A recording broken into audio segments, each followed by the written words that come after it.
Jabroni, Jabronixyz, oh, it doesn't matter, you spell jabroni.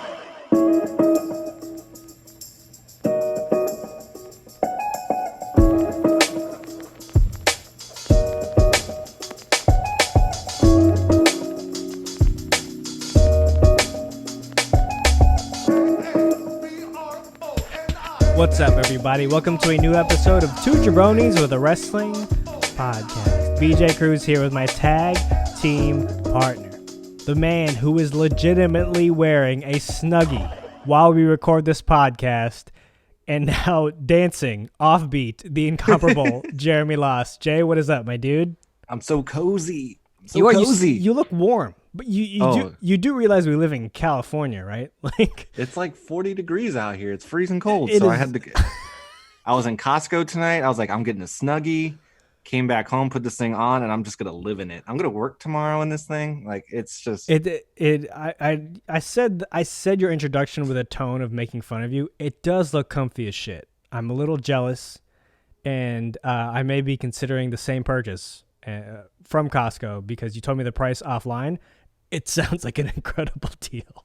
So it is an incredible deal. They had just boxes of it. They don't have any toilet paper or paper towels, but they have Snuggies. Hey, you can use a Snuggie to wipe your ass and clean your mouth at the same time. There's enough material on there. Look at that thing.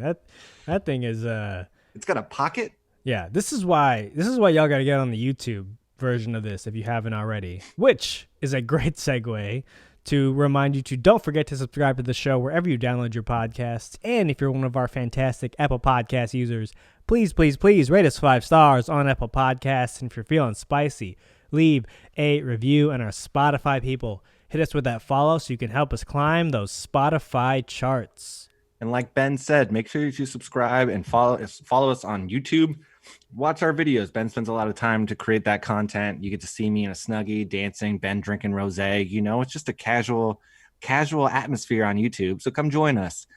Make sure that you follow us on social at Two Jabronis Pod on Twitter and on Instagram. You can follow me on Twitter at Jeremy A. Lawson. You can follow Ben at Cruise Control. That's control with a K. All right, before we get to our full slate of wrestling content that we have to talk about, well, I want to throw it to you because you have a new pod actually that you have to plug. I listened to the first episode. It was fantastic. It was a little weird to hear you talking to someone else. Felt a little jealous, but I let it go and I listened to the whole episode. So I'll throw it to you. Tell us about the new pod and where we can find it and all that good stuff. Yeah, so I've partnered with Kyle Banduho over at Big Screen Sports to do an Eastbound and Down rewatch pod. A fellow Blue Wire guy. Blue Wire. Yeah. So we are dropping new episodes every Monday. Our first episode just dropped this past Monday. We are going episode by episode through the iconic HBO series Eastbound and Down. If you do not know what we are talking about, please go to HBO Max and watch it. You will fall in love with this show. Kenny fucking Powers, you're fucking in. I'm fucking in. You're fucking out. Go check us out every Monday on wherever you get your podcast. That's Big Screen Sports Eastbound and Down rewatch. That's me with Kyle Banduho. It's great. It's a great show.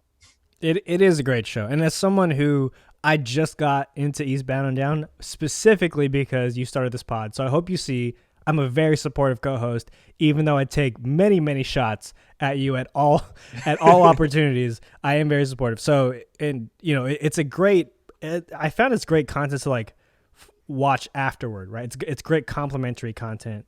Yeah, and so this last episode that we recorded last night, we did episode 2 of season 1. And if you have watched the show, you know that it introduces the iconic Ashley Schaefer character played by Will Ferrell, who, if you watch it, as Ben, when you watch it, you'll see that he is a ripoff of Ric Flair. He even does a little woo. He'll talk and do a little woo, woo. So he's that's excellent. I called him on the show a Ric Flair mixed with Colonel Sanders. Oh, so love both those characters, both elite characters in all of television. So Ashley Schaefer is an iconic bit character in television history. So once you see him, it's incredible. He'll come back every once in a while throughout the series, but it was the introduction of Ashley Schaefer. It's a great episode. That's a hell of an intro in episode 2.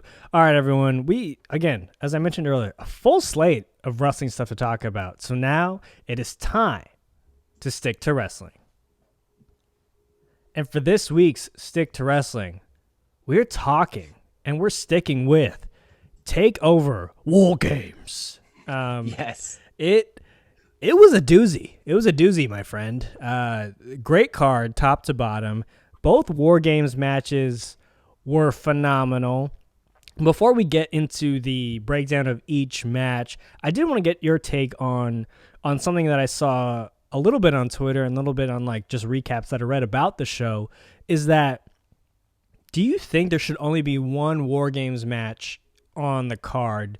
Because, you know, some of the, I guess, criticism, despite both WarGames matches being very, very good, right? Like they were both excellent matches.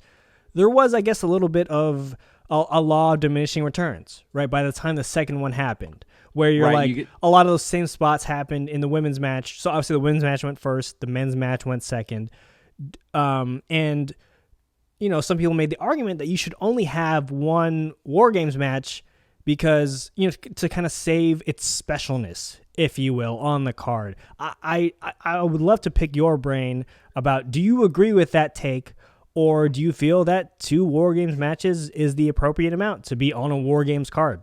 I don't agree with that take. I think 2 is fine. I think what this speaks to is they need to do a better job of telling their stories. They need to do a better job of figuring out what they're going to do in this match. I don't think it's a problem of having 2 WarGames matches. I think they're both great in their own way. Yes, I agree with the criticism that, yeah, you get the same spots. You even got the same setup of spots. Even like them bringing in items into the ring was at the same time. The last person that was coming in was taking in all the tables and all that kind of stuff. It was exactly the same. You have the EO spot. Obviously, EO spot was way better than Pat McAfee's, but still somebody going off the top of the cage. I think what this speaks to is not necessarily like, hey, we need to only have one.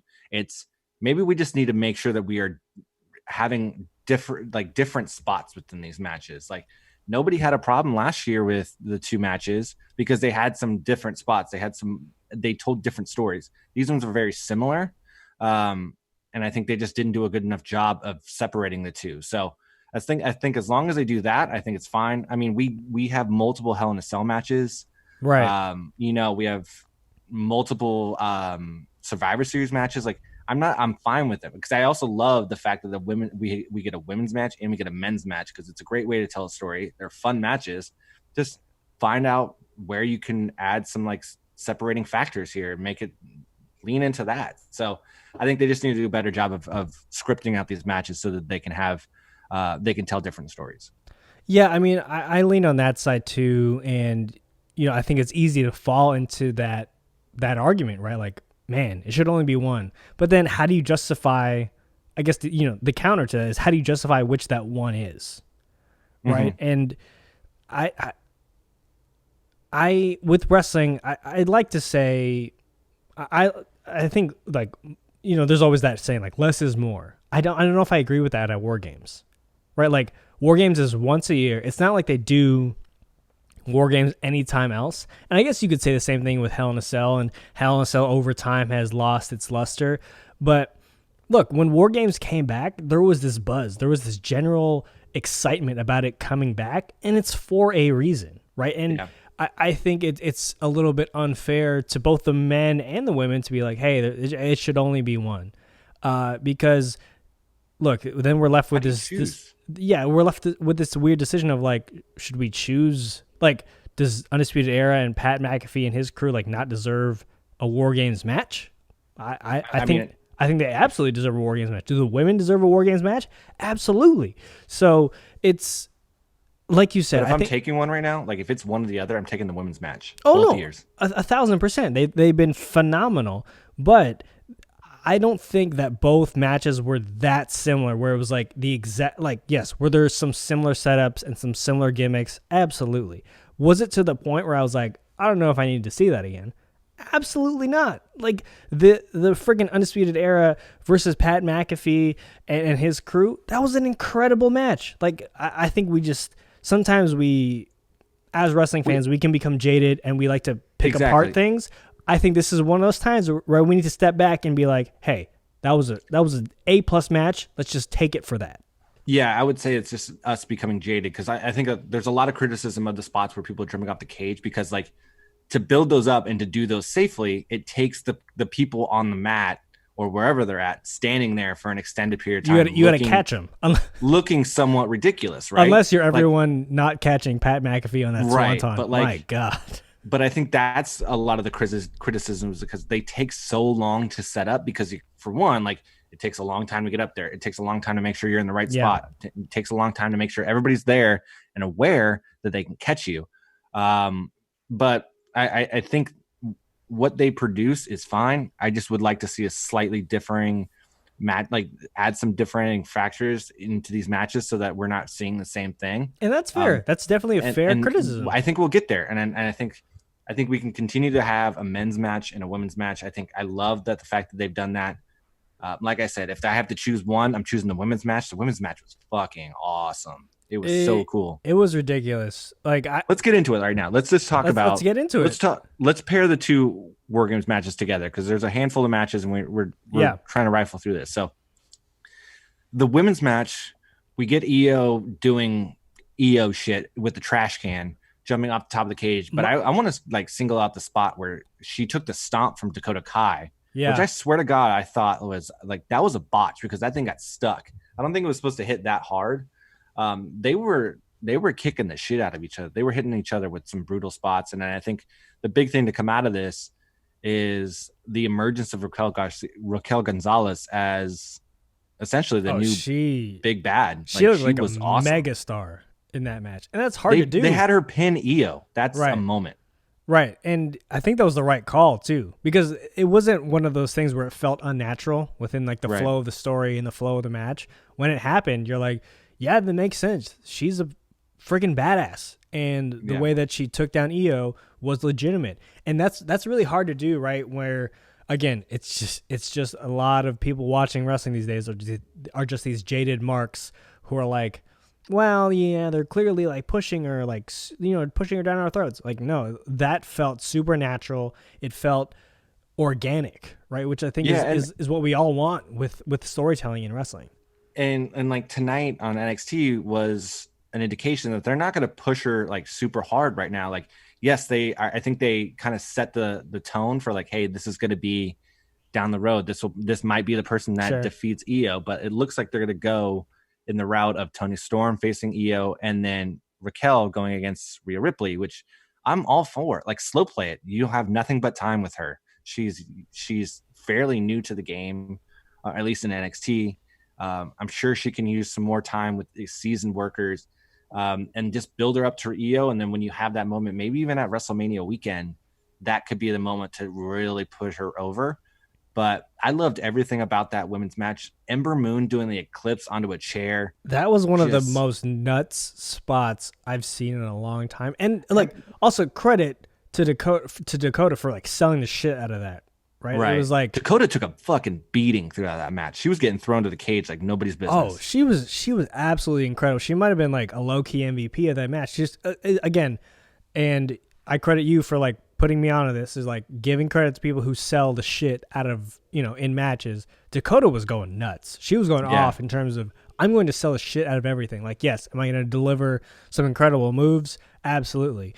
But her selling ability really put that match, or it kept that match just at a high intensity level that I don't know if I was fully expecting, to be honest. Right? Because she was the first person in the cage too. Right. So she was in there for 30-ish minutes. And same with Kyle O'Reilly. They were in there forever. Yeah. And they did their job. They were selling. They were able to keep the action going. I thought the story in the women's division or in the women's match was just a little bit better because they had so many storylines that were branching out of this. It's difficult to see where they're going with the men's match because, correct me if I'm wrong, but UE and Pat McAfee weren't on the show tonight. Right. And Kyle was on the show. Kyle was, but there was no kind of it seemed like they paid a lot of attention to what can we do for the women's division coming out of that WarGames match. Sure. So it really kind of set things up. I think what you had, Shotzi to kind of established herself as a bona fide star, and then Candice LeRae is Candice LeRae. She's going to be around for a while. She's essentially This sounds weird saying because they're married, but like she's the female Johnny Gargano. Like, she's just gonna be there. Yeah. She may not win as many titles as him. I still don't. We can talk about the North American title match later, but she's just gonna be. She's just gonna be a steady hand. Like whenever you need somebody to just kind of like guide a story, she's there. Yeah. You know, and her and Shotzi did their job. Shotzi looked like a star because she got the new tank. I was really expecting them to put her like to turn her heel, but they didn't do that. So I guess we'll continue with her as a babyface, which is fine because she's great. But I don't know. She probably just kind of fills that like mid-card void of women's wrestlers.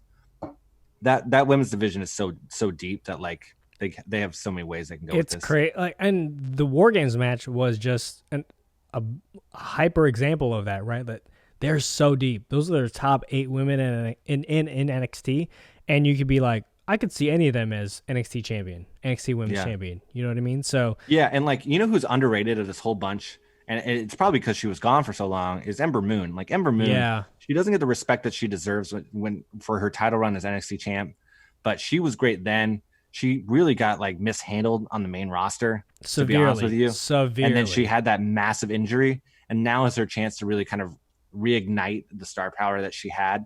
And in ring, man, she is fucking phenomenal. She's dynamic. It's wild. She is so good. It's wild to see her. I mean, her finisher is probably one of the best in the game. Oh, the Eclipse is incredible. Easily. I don't know if we did either of us take that in the finisher draft that we had, because if we did, that's a severely bad overlook on both our parts. I don't think we did, but like, man, it's a great finisher. It's a fucking front flip stunner. It's incredible, and she did it on a chair. Yeah, it's on Sunday. It's Saturday, Sunday. It's something, but yeah. And then you compare that to like if we like shift gears to the men's match. Like the men's match, it was good. It just felt like part because like I like Pat McAfee. I think what he does, he's really good in the ring for somebody that just started wrestling. But like his faction just felt kind of like it didn't feel as cohesive. As it shouldn't have, right? Like they just kind of got together, right? The past couple and then weeks. It's just like it just felt like the work wasn't as crisp. Maybe because you don't have like, don't get me wrong, they're all really great, but like the level of talent that we had in the women's match, like we had 8 of the top women's wrestlers in the world right now, and then the men's match we had Adam Cole, who's phenomenal, Kyle O'Reilly, phenomenal, Bobby Fish, who's on the wrong side of his career, but still pretty good. Roderick, great. And then you have Pat McAfee, brand new. Pete Dunne, phenomenal, underrated, looks great. He looks fucking shredded right now, by the way. And then you have Oney Lorcan and Danny Burch, who are just good workers, like nothing great. So like it lacked the star power, especially of like past men's WarGames matches. Yep. So it didn't quite feel as important. It kind of slogged along at points. But man, when it picked up big time. I mean, the bitter end that was brutal. Pete Dunne put on Adam Cole. Holy shit, man! And then like Pat McAfee was selling the shit out of those moves that he was getting, like when Adam Cole was beating the shit out of him. He's good. And then man. he took really good. That table spot that he took, that table bump. Good Lord, like he just trust falled into the table and had he hit his head on the table. It was like that was a crazy bump. But I think what really, like I said, like it lacked a certain gravitas, and then they didn't really lean into it at all tonight. So it was lacking something for me. Yeah, no, I'm with you, and I think that's where it lacked. Not because it was the second WarGames match of the night. It was because the storytelling wasn't as well developed as the other side, as the women's side. So that's all I blame that on. That being said, both were phenomenal matches. Like I could watch those matches all day, every day. It's like it's not like any of them disappointed. So I was with it, and all credit to all of those perform. Like that's a bonkers match to begin with, right? 2 rings, a massive cage. You inevitably know there's going to be a high cage spot, and just how you execute that and keep everyone safe. It's a lot to balance, and for all of them, both the women and the men, to be able to balance that and so that well and that succinctly is is just you got to tip your hat off to people. And shout out to the Undisputed Era who've been in three or four of these. I feel like Undisputed Era has been in all the war games. I mean, they almost, but yeah, they've gone through some wars. I'm hoping that after what they do with Kyle here, we move them. I love them on NXT, but at the same time, like Raw desperately needs them right now. Like again, yeah, we've been saying this for a few months now. I feel like they would be great on Raw and or SmackDown. They were wearing the red gear. They wore the red gear. I thought that was a tease. I thought that was a tease. I thought that was the tease, not just a tease, but I thought that was the tease. I thought like if they lost, I was certain that they were going to show up on Raw. But since they won, maybe they'll give like Kyle a little bit of time to push again for the title, give Adam Cole, Roddy, Fish some extra time off, and then let them debut sometime soon. But we'll see. What did you think of the North American title match? I mean, triple threat matches in general. I actually love them in general, but this one was okay. It was okay for me. I was a little surprised with the outcome, but I was a fan of how they got there in terms of them linking Austin Theory with Johnny Gargano. Like, I think Theory needs that. And again, we've talked in the past couple of weeks about how Gargano has been really good at being someone that if you work with him, he's going to put you over. Yeah, he's a steady hand. Right? Yeah. He's a steady hand. He's going to put you over. I think with Austin Theory, who they tried to pair with, and he was in Seth Rollins' crew for a minute.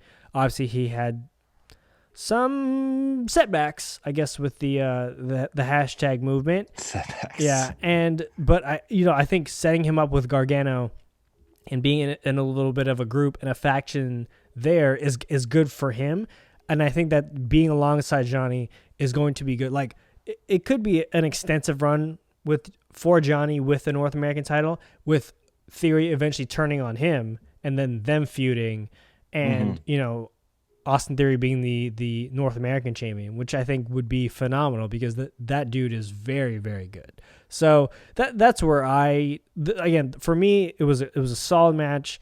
Nothing super special came out of it. I think the Austin Theory thing is the biggest thing that came out of that match for me. How about you? So I actually this is one of my favorite triple threat matches of like recent memory, in part because they told a really good story. I wasn't a huge fan of the Scream Mask shenanigans, but it was just Johnny being a chicken shit heel, which is kind of working for me now. I fucking fell in love with Leon Ruff watching this match. Leon Ruff kicks ass, man. He is just a ball of energy, just willing to go over the top. And Damian Priest did his job as a big guy with two smaller guys working with. Like, he looked great. And they protected him too by having Scream come in and kind of cost him the title. But yeah, I think for me, the biggest thing coming out of this was just fucking Leon Ruff, man. I hadn't seen him very often. And so being able to watch a full match and see him work with two really great talents, he just really stood out to me. He took a hell of a bump into the barrier when he took the Razor's Edge into the barrier. It was like a crazy bump. Wild. But then he followed it up by like springboarding off the top rope and doing some crazy shit. So I thought that was for me, that was the big takeaway. I loved the actual like nod to Vince McMahon with the "It's me, Austin." Right. Just like, "It's me, Austin." Like, they just added the comma. So I love that little play. And now you get to see what Johnny can do with the little stable. I mean, Candace has what's her face with her. We all know who you're talking about. I forgot her name. Oh my god. Anyway, Indy Hartwell. Yeah. There you go. So I mean, they have their little stable now. We'll see if what they really need, since they have such a deep women's division. I think we've talked about this before. They need a mid-card belt for the women, like a TV title. Yeah, I think we talked about that even on like a Raw or SmackDown, right? It's just like, well, I mean, they desperately need it on NXT because they have so much talent. Like, if they were to do like an NXT TV title or NXT Women's TV title or something like that, I'd be down with it. No, absolutely. Or make the European title the women's title. Either way, Just give them another belt. They've earned it, and they absolutely need it especially on NXT. Man, like you said, like the women's division there is so deep. It's the best in the business. Period. But right? It's not even close.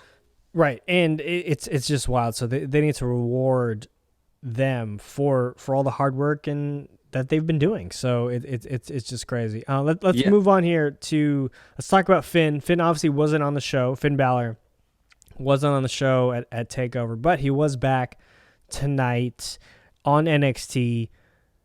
I guess the big question is, who do you want to see him take on at, what is it called, New Year's Evil NXT? I mean, my wish is Karrion Kross. Do I think that's going to happen? No. They might be saving that bad boy. They're probably saving it. I mean, it looks like they're going to do, based off of what happened tonight, it looks like it's going to be Karrion Kross, Damian Priest coming out of this fatal four-way. Fucking Pete Dunne, Finn Balor would kick ass. That'd be dope as hell. Like, that would be incredible. I wouldn't mind seeing Kyle O'Reilly face him again, but again, like, I still want to see Kyle join Undisputed Era and move on. Sure. Man, give me Pete Dunne. Pete Dunne, like I said, he's in great shape. He was the longest reigning NXT UK champion. Like, let's see it. Let's get a feud going there. I think that would be a phenomenal back and forth.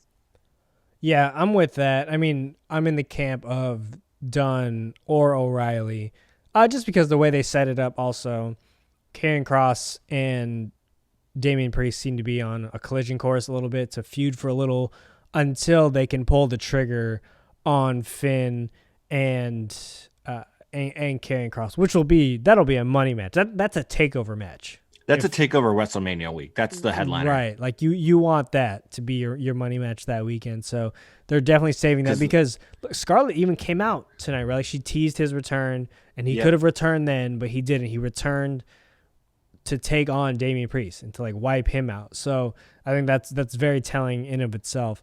But in the meantime, a little Finn Balor, Pete Dunne, sign me up. A little Finn Balor, Kyle O'Reilly Part 2, also sign me up. I'm also open to any. You can put Finn Balor in there with fucking anyone, Dexter Lumis, and I'll be like mildly like intrigued by it. We're not going to talk about the strap match because it was not good. Mainly because you have a problem with both of their hygienes, but yeah. Yes, Tommaso Ciampa. Like we'll go over this really quick. Tommaso Ciampa, Timothy Thatcher was great, and they got 17 minutes. They got a lot of time. That was good. That's one thing that I'm like really happy, like when I watch takeovers, is they give them time. Yeah. Like, both WarGames matches went over 30. The women's went 35. The men's went 45. The shortest match was a strap match, and that went 12 minutes, just under 13. So it's like Which is still a good amount of time. That's a good amount of time for a strap match. Yeah, and it should have went 5. Hello. Give more time to Ciampa and Thatcher and more time to the triple threat. Thatcher, Ciampa, they beat the shit out of each other. Thatcher's ear was a stiff match. Up. Yeah, it was messed That was up. a stiff. That was the kind of match I wanted to see out of those two. Man, everything Thatcher does is fucking stiff. Yep. So they were going at it. But yeah, I think what we've done now is we've just kind of set the tone for leading into TakeOver WrestleMania. I mean, I don't even know where it's going to be. Probably in Tampa, so probably TakeOver Tampa again, where we potentially may get Karrion Kross, Finn Balor. We may get Raquel Gonzalez versus Io Shirai. We may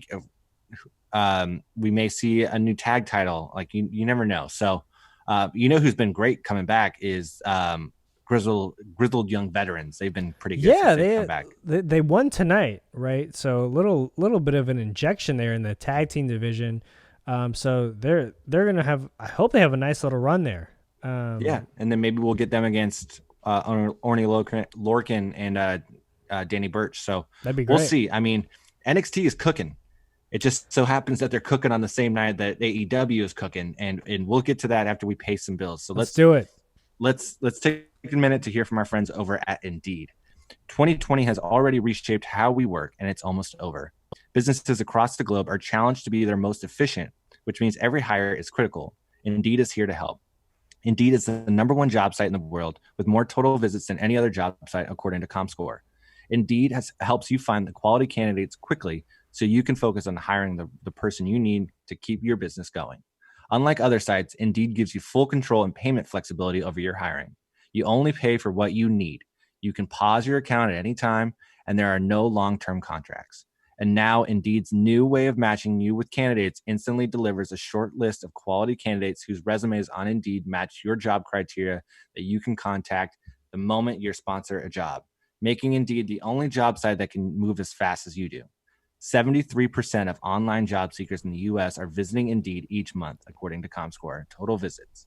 So it's clear Indeed can help you get you the quality hire you need. That's why more than 3 million businesses worldwide use Indeed for hiring.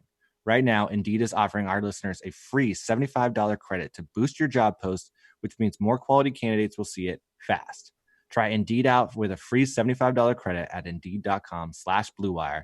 This is their best offer available anywhere. Go right now to Indeed.com/BlueWire. Offer valid through December 31st. Terms and conditions apply.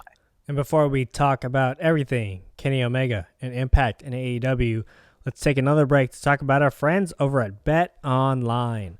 Football is back in full swing. You might not be at a game this year, but you can still be in on the action at Bet Online. Bet Online is going the extra mile to make sure you can get in on every possible chance to win this season. From game spreads and totals to team, player, and coaching props, Bet Online gives you more options to wager than anywhere else. You can get in on their season opening bonuses today and start off wagering on wins, division, and championship futures all day, every day. Head to Bet Online today and take advantage of all the great sign-up bonuses. Don't forget to use promo code BlueWire at betonline.ag. That's BlueWire, all one word. BetOnline, your online sportsbook experts. All right. Kenny Omega, AEW, Impact Wrestling was the talk of the wrestling world. And, I mean, I guess I'll just start with my feelings on it, and I'll get your take after. So I watched Impact last night, super jacked just about it in general, right? You're just like, this is crazy. Like that Don Callis saying, find out an Impact on Tuesday. That was a moment, right? We talked about that on last week's show. And we get to Impact this week, and I don't know, maybe I built it up too much in my head. Maybe I read one too many articles about this whole partnership, about what it's supposed to be. I was a little disappointed by the end of the episode because I was like, I appreciated the backstory, right? It was like, hey, this has been in the works for a while. Don Callis and Kenny Omega's relationship goes back years. It goes back even longer than we think it is, right? And I get that. I appreciate the storytelling. It just, that promo at the end of the show, at the end of Impact specifically, it just felt like a huge tease because it was like, yeah, Kenny was there. Yes. Did he talk to Josh Matthews? Absolutely. Did I find out much more that would make me feel fulfilled from waiting from the previous Wednesday? Not necessarily. And then they did the same thing tonight too. And tonight too. So I was like, all right, he's like, hey, I'm gonna talk more about it on Dynamite on Wednesday. Cool. I'm in. Like, you've got me for at least one more episode. To be continued. Right? If you want to throw me that's how you're going to pitch this, cool. And it was kind of more of the same. It was the exact same promo. And it was good. Like, don't get me wrong. It was good on both ends. Don Callis is very good. Kenny Omega, very good. But when you kind of tease a partnership between AEW and Impact, you obviously, we started fantasy booking matches like in our own group text. There were articles everywhere, fantasy booking matches, and to get nothing, to get no action. And maybe this is not the end, and this is something that you just got to wait for it to play out. The closest interaction we had between Impact and AEW talent was Rich Swann trying to go out the back and the security guard telling him, you have to be on a list. That was it. Yeah. Right? And it was just that was just such a letdown for me. I don't know. Maybe how did you feel? It was a bit of a letdown, but it did its job. It did. Yes. If I read it correctly, I think this is the highest that Impact has got on, like, the highest rated or the most viewers it's got on Twitch. I watched it on Twitch last night. The stream was going fucking bonkers throughout the episode. So I think it did its job. It I was a bit let down by what they did at the end. Same with what happened on Dynamite tonight. But I think what they're doing is they're slow playing this, because I think I saw somewhere too, like this may not even be like a big partnership like we're all expecting. Like this may just be an avenue for them to like stretch out the story until Don Callis's contract ends at Impact. Which is super weird to me as well, because it's like, why would Impact knowingly let him do that? Like, what? Yeah, I mean that one doesn't make any sense because it doesn't benefit them. Like, why? Well, why would AEW get involved with that if they're like, oh, he's just going to be done in a little bit? But I guess it does. Why would Impact allow that to happen? It does positively impact in the short term, because it's like Impact is now all over AEW airwaves. It's all over TNT, right? Like that's right. That in and of itself is crazy good advertising. And then, I mean, I will say I did enjoy the campy AEW ad that was run on Impact. With Tony Khan and Tony Schiavone. That was really funny. They kind of leaned into the absurdity of going. Tony Khan was giving like a little bit of a heelish promo too. Right, yeah. He's like, am I going to buy Impact? I could shut this down whenever I want, but I'm not going to. That was well done. That I did not expect, and that I actually thoroughly enjoyed. So maybe it was a little bit of expectation level involved. I do like the big baller kind of Kenny Omega that they're portraying right now. Like he's in the back of this bus, like badass by himself, like he's getting like preferential treatment, and then he's flying in on a helicopter, like first class. Like he's doing all these things that are like really expensive, and he's just acting like he is the star now, which is great because this is like the Kenny Omega that we love. So I mean, where this goes and how long they play this, like, does he show up next week on Impact? Is he there? Like, does he get involved in any way, or do they just allow this to be a one-time thing? I'm hoping that it's just like if they want to continue the storyline, just have him show up and sit in a bus the entire time. I'm fine with that. Yeah, I mean, I also think Impact had a lot of reasons to want to do it because they have to promote their pay-per-view coming up, right? With what if he gets involved in that pay-per-view? I mean, that would be monstrous. That would be incredible, and that would then require like a reciprocation from Impact, where like the Good Brothers can show up on AEW and they can finally have, a tag match with, I don't know, FTR or the Young Bucks. So it can be like that, and I'm fine with that. I'm fine with it if they're slow playing it.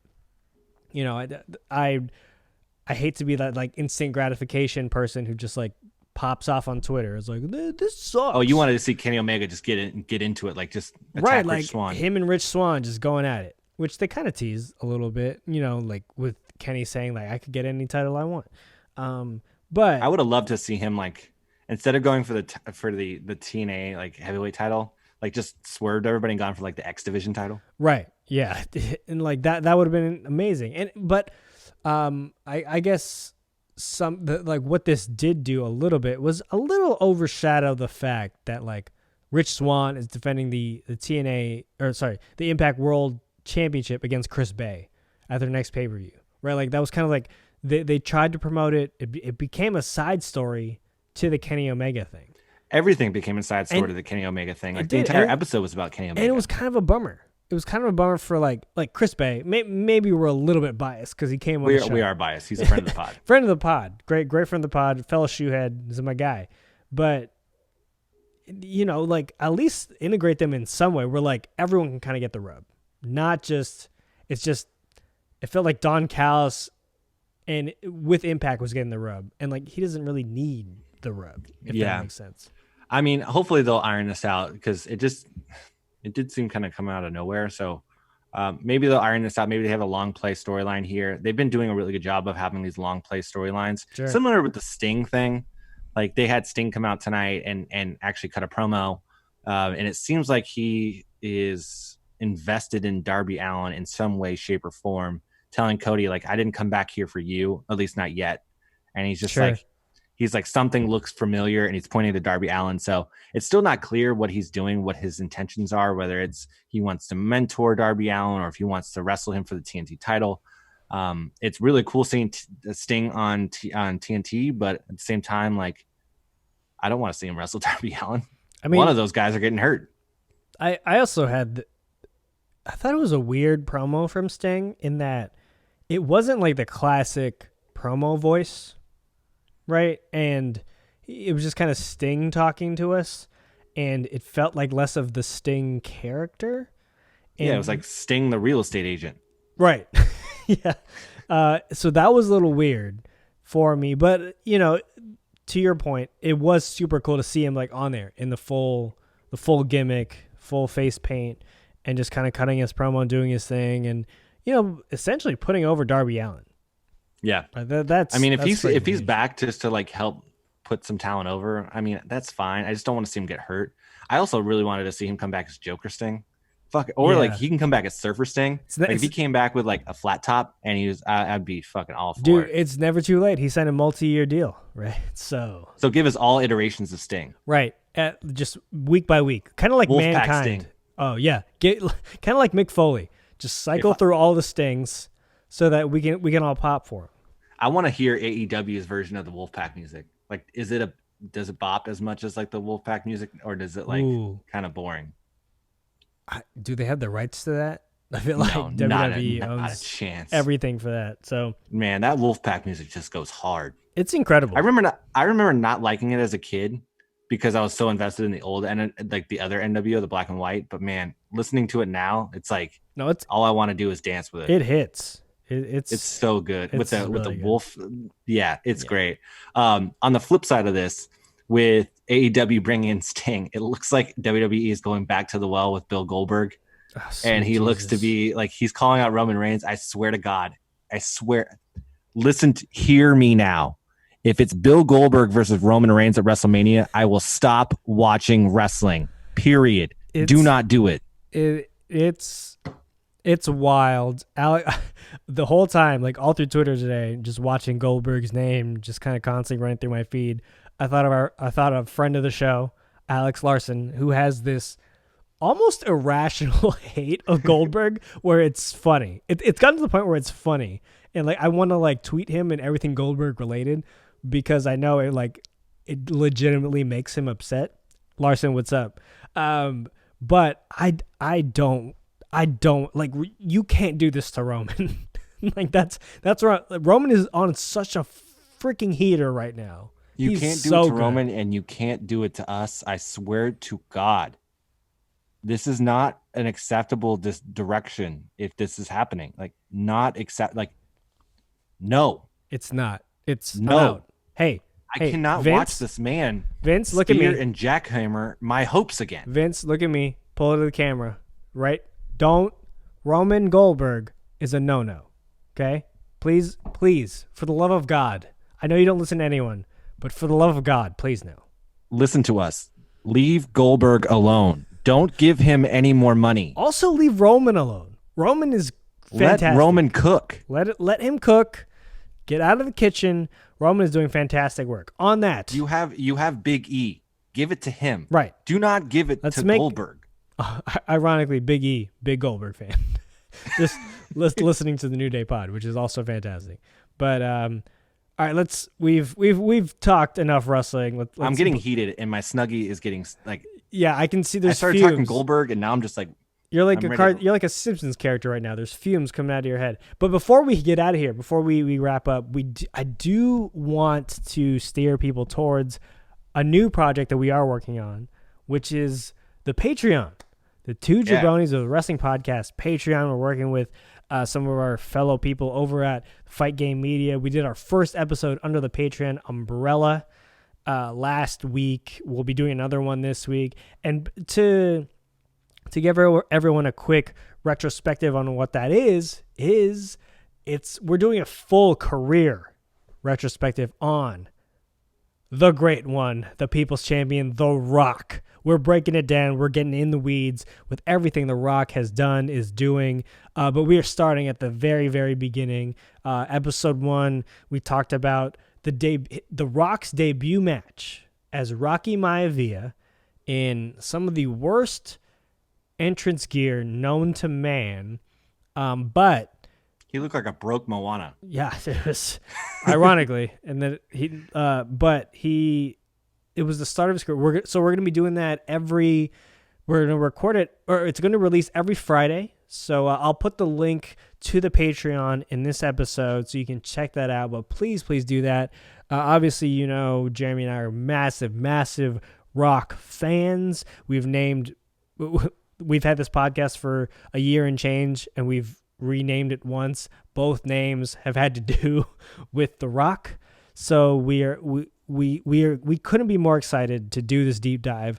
I swear to God, where we were like, when we prepped for our episode 1 of the Patreon, we're like, we're going to do his first match. And that was the prep. We were like, we're doing his first match. It. Yeah, cool. We're going to watch it. So let's talk about it. And we went for damn near an hour. Yep. And just a lot of back and forth. A lot of Terramana was shared. A lot shared. You drank it all. I did. I don't like tequila, but for The Rock, I'll drink some. This week, we will be talking about The Rock's first Intercontinental title reign. He beat Triple H for this Intercontinental title. So, I mean, two legends there. And this leads up to him inevitably getting injured and then turning heel. So we will discuss his first Intercontinental title run.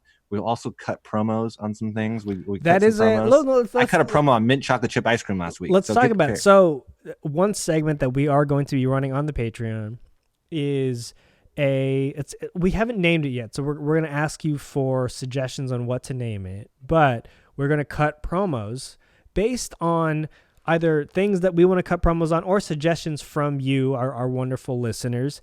And so Jeremy gave 2 examples last week's inaugural episode.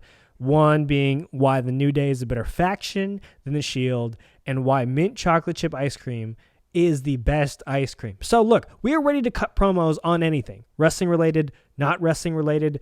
You give it to us and we will cut a promo on it, because we are talking about the career of one of the best promo cutters in the history of wrestling. He just iconic. You can't dispute that. Like that's the crazy thing, right? Is if you're like, The Rock wasn't that good on the mic. If you say that, okay, if you say that, I'm gonna go full Jay and Silent Bob, find you on the internet, and then go to your house and beat you up. No. It's just an uninformed take and is very incorrect. So to pay the way that we wanted to pay homage to The Rock further, other than dedicating an entire podcast to his wrestling career, was to find ways to cut promos just on anything. And I may cut a promo in a Snuggie tomorrow. You might have to cut promo with a hood on. So like, look, this is the kind of stuff it's going to be fun. Click the link in the description. I'll have it both on here on the audio version and on YouTube. Just click the link for it, subscribe, give us all that stuff. But that's a new thing. That's the new project that we've been working on. I teased it a little bit on our socials, and it's again, episode 1 was bananas. It was so much fun, and it's, again, if you don't love The Rock, that's on you. Like I don't know what to tell you. If you don't love The Rock, you're a jabroni. You are jabroni, but again, you can't be one of the 2 jabronis, because that is us. That lane is taken. All right, everyone. We really appreciate you hopping on with us. Hopefully, you're going to join us for these Patreon episodes dropping every Friday. In the meantime, don't forget to subscribe to the show wherever you download your podcasts. And if you're one of our fantastic Apple Podcast users, please rate us 5 stars on Apple Podcasts. And if you're feeling spicy, leave a review. And make sure that you subscribe to our... Oh, sorry. And our Spotify people. Sorry, I didn't forget about you. Hit us with that follow so you can help us climb those Spotify charts. Sorry, go ahead. And make sure that you subscribe to our YouTube channel, hit the red button, like, comment, do all that kind of thing, all those kind of things. Really show some love to what Ben does, and really helps and does a lot of work to get this up on YouTube. So follow us there. Follow us on Twitter and on Instagram at Two Jabronis Pod. You can follow me on Twitter at Jeremy A. Loss. You can follow Ben at Cruise Control. That's Control with a K. And also make sure that you listen to my new pod on Monday nights. There we go. Big Screen Sports Eastbound and Down Rewatch. We put up episodes every Monday. That's with Kyle Banduho and the crew over at Big Screen Sports right here on Blue Wire. So wherever you get your podcasts, make sure you listen to the Eastbound and Down Rewatch. I'll have to get on that at some point. I'm a new Eastbound and Down watcher, so I feel like I got to get in there and mix it up. Yeah, mix it up with you and Kyle. It'll be fun. All right, everyone. Thank you as always so much for listening. We appreciate it. If you can, stay home. If you can't, wear a mask. Wash your hands. Stop touching your face. Stay healthy. Stay safe. And always and forever, Black Lives Matter. All right, everyone. We will talk to you soon. Peace. Bye.